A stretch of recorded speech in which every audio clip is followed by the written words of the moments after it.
দর্শক, সচিবালয়ে সমসাময়িক বিষয় নিয়ে কথা বলছেন স্বরাষ্ট্রমন্ত্রী। সরাসরি চলে যাচ্ছে সেখানে। এটা চারটার মধ্যে একটা, এটা অবশ্য অন্য নেচারের, বাকি তিনটা হলো যে অপরাধ দমন।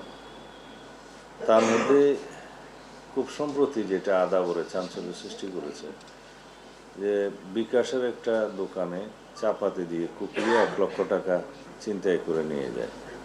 তো বরাবরের মতোই আমরা সমস্ত ঘটনা 12 ঘন্টার মধ্যে এগুলো আসামি গ্রেপ্তার, আরও কম সময়ের মধ্যে আসামি গ্রেপ্তারের আমরা নজির রেখেছি এর মধ্যে।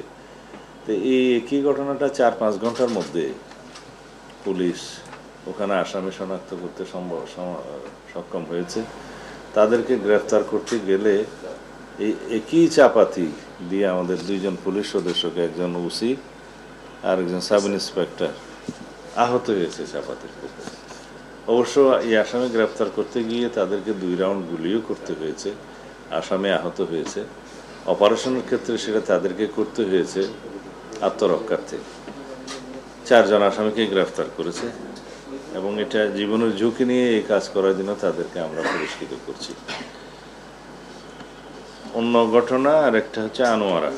এটার ঘটনার তারিখ আমার এখানে লেখা আছে, আপনারা কাগজ পাবেন। এটা 13/6/2026 তারিখ, খুব বেশি দিনের ঘটনা নয়, সপ্তাহখানেক আগে। এখানে একটি সামান্য বিষয়, কিন্তু 2 জনকে জীবন দিতে হয়েছে, 2 জন মানুষকে তার জীবন দিতে হয়েছে একজন খুনির হাতে।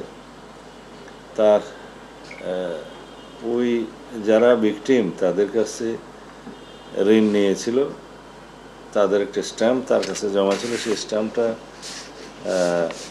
চেন্নাই মানে ডাকাতি করে নিয়ে আসবে অথবা চুরি করে নিয়ে আসবে সেই উদ্দেশ্যে যায় আসামি, এবং 2 জনকে, মা মেয়েকে হত্যা করেছে। এই ঘটনাও খুব তড়িৎ গতিতে উদ্ঘাটিত হয়েছে এবং আসামি গ্রেপ্তার হয়েছে। আর অন্য ঘটনা হচ্ছে আমার নিজের নির্বাচনী এলাকায় চকরিয়াতে। ওখানে একটা পুলিশ তদন্ত কেন্দ্র আছে, ইতিমধ্যে সেটা থানায় রূপান্তরিত হয়েছে। সেখানে সম্ভবত প্রবাসীর স্ত্রী কন্যা,